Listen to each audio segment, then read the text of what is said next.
Welcome back to Intro to Business.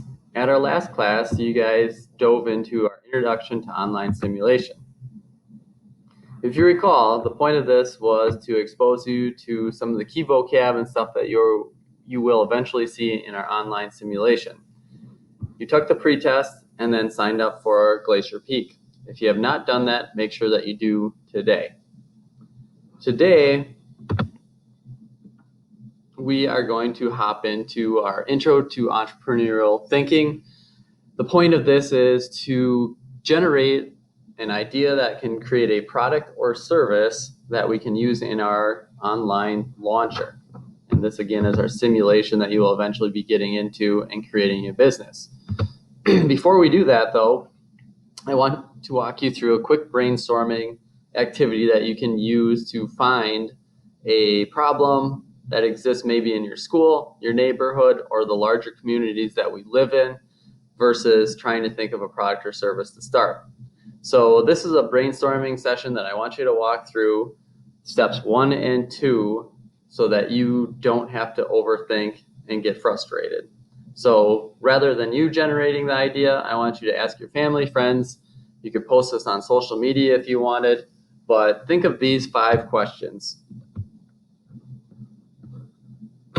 And if you ask people and enough people these questions, most likely you'll either see a pattern where other people have a problem that they wish somebody would do something about, or they just bring up stuff that you would have never thought about that you can actually use to create a product or service to help them.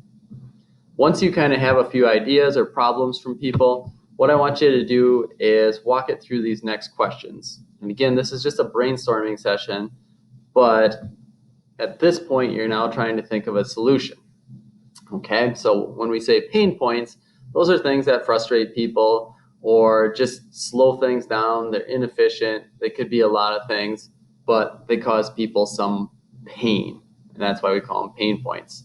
So with your solution, who would be your potential customers? And who would most likely benefit from your product or service? Who would need it the most? And what would people be willing to pay for this product or service? Those are some questions to think about as you develop your product or service.